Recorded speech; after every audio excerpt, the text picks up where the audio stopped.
Hey everybody, it's your boy Sablas back on another one, and today we will be going over the Unova Tour details. The global Unova Tour, not the in-person. That happened last weekend and it looked pretty fun, I guess. And holy, I wish I could have went. But back to what I was saying, we will be going over the details for that event, and also I have a little bit of something that I want to share, something I want to share with the class. But that thing that I want to share is going to be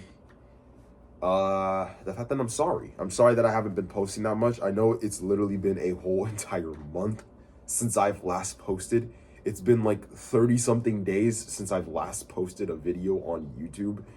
And I can understand if you're kind of confused on where I've been.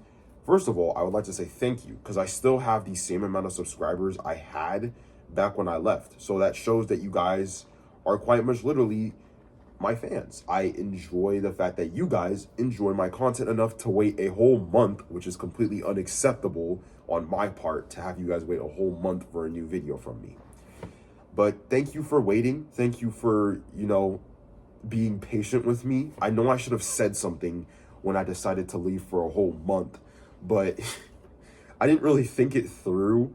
It's not a funny matter, so I don't know why I'm laughing, but I'd just like to say I'm sorry. I hope you guys can find it in yourselves to forgive me for leaving for so unbelievably long, a whole month and stuff. Damn, it's crazy. But my goal this year is to get a larger, amount of subscribers, give you guys more people in the community to interact with. And yeah, with that, I guess that's the end of my message. We can just start the video. Also, tell me how you guys, feel about the new Unova Tour intro, the Lost Tundra intro. Tell me how you guys feel about it. But with that, it's going to be your boy Sablas signing out, and I will see you guys when we go over details.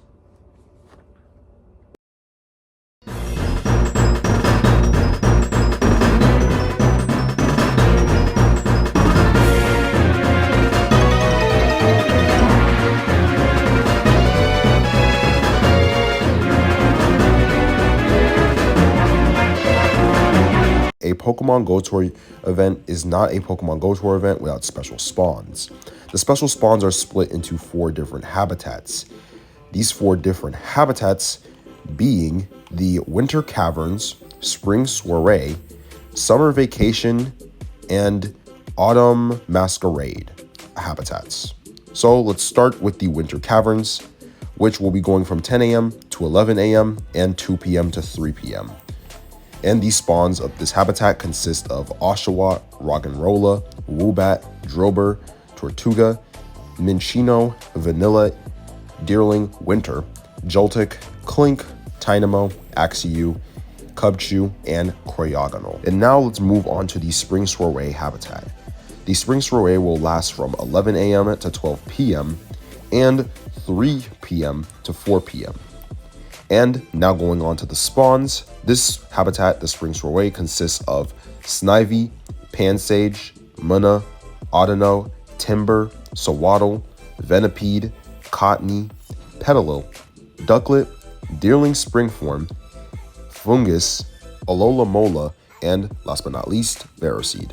Now that we're done with the Spring Soiree, let's move on to the Summer Vacation, something a little bit easier to pronounce. The Summer Vacation habitat will last from 12 p.m. to 1 p.m. and then go 4 p.m. to 5 p.m.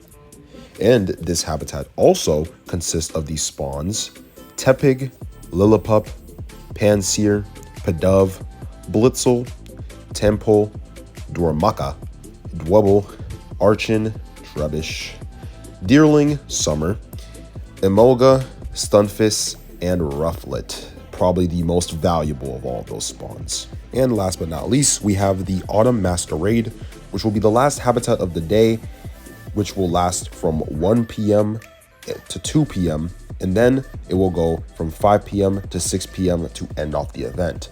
This habitat consists of the spawns Patrat, Purloin, Panpour, Scraggy, Yamass, Gothita, Solosis, Deerling Autumn, Frillish Male, and Frillish Female, and it also consists of Elgium, Litwick, Golett, and Dino. Not to mention that all of these spawns consist of Pikachu wearing Hilbert's hat, Pikachu wearing Hilda's hat, Pikachu wearing Nate's visor, and Pikachu wearing Rose's visor. This will wrap up all the habitats and all the spawns, allowing us to move on to a new topic, which in this case will have to be raids. Starting this thing off with 1-star raids, we have Pikachu wearing Hilbert's hat, Pikachu wearing Hilda's hat, Pikachu wearing Nate's visor, and Pikachu wearing Rose's visor. Now let's go on to 3-star raids, which will have Dredagon only. And now let's go on to 5-star raids, the more interesting part. 5-star raids hold Reshiram and Zekrom, and Black Kyurem and White Kyurem. We will get into these Pokemon later, but for now, that is going to be it for raids. Now let's move on to what you can hatch from eggs for this event. For 2-kilometer eggs, you can hatch a Rock'n'Rolla, Timber, Carablast, Shelmet, and Larvesta. And for 5K eggs, you can get a Throw, Sock, Heatmore, and Durant, plus Larvesta.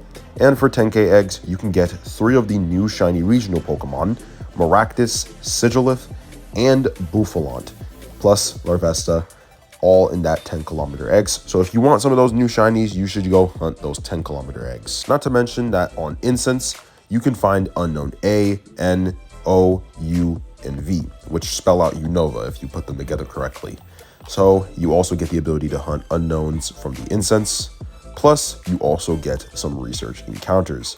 So from field research tasks, you can receive Pikachu wearing Hilbert's hat, Pikachu wearing Hilda's hat, Pikachu wearing Nate's visor, Pikachu wearing Rose's visor, Basculin red striped, and Basculin blue striped. Not to mention you can get all 4 forms of Deerling, being Deerling spring form, Deerling summer form, Deerling autumn form, and last but not least, Deerling winter form. Now let's move on to bonuses. There are 2 sets of bonuses. The bonuses that run from 10 a.m. to 6 p.m. both days of the event, and the bonuses that run from 12 a.m. to 11:59 p.m. local time on both days of the event. The 24-hour bonuses consist of the fact that there will be no remote raid limits from March 1st to March 2nd of 2025, which will be extremely fun for the people who remote raid. There will be up to 6 special trades per day and half Stardust cost on trades. Now, the non-24-hour long bonuses only consist of 1 bonus, which is half egg hash distance.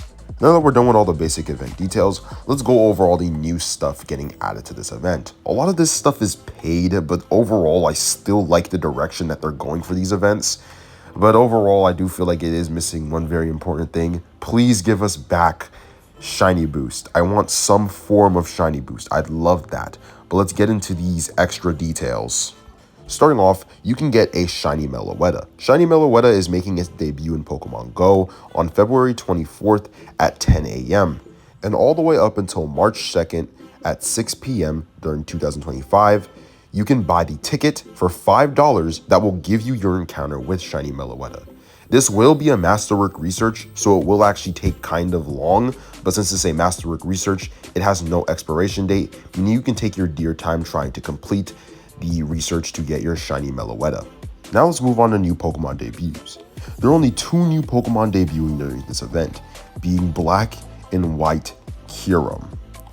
You will have to do raids for Black and White Kyurem in order to get Fusion Energy. For Kyurem, you will have to get 1000 Volt Fusion Energy and then 30 candies for Kyurem and Zekrom respectively in order to fuse into Black Kyurem.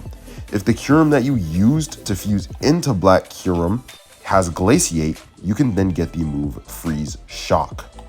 Now, for the White Kyurem, you'll have to get 1000 Blaze Fusion Energy and 30 Kyurem and Reshiram candy respectively.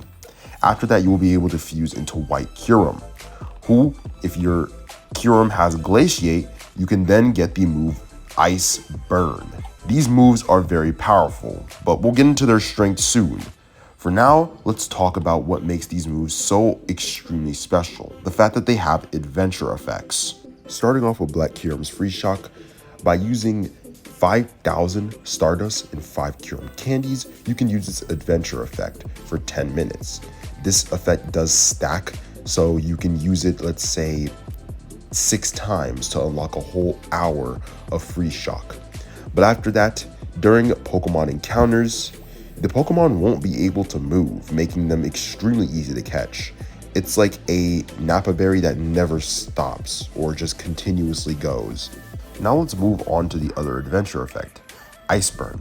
By using 5,000 Stardust and 5 Curum Candies, you can unlock Ice Burn for 10 minutes. Like I said with Free Shock, you can also use this effect in a stack. So you can use this 6 times to get 1 whole hour of Ice Burn, but also this will make it so that the ring on the Pokemon that you encounter will move slower, making it easier to hit excellent throws and overall catch Pokemon. These are some pretty cool adventure effects, and overall I like them a lot. Yeah, I think these adventure effects are pretty good, but now it's time for us to move on to, in my personal opinion, the most important part about this event.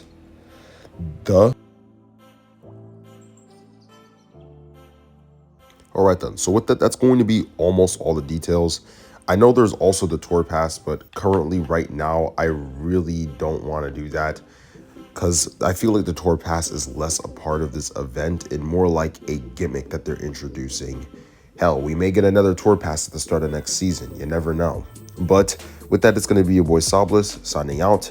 And remember that if you want to play this event, you'll have to be playing it from March 1st from 10 a.m. to 6 p.m. And there's also going to be a second day, March 2nd, from 10 a.m. to 6 p.m. So it's going to be your boy Soblis signing out.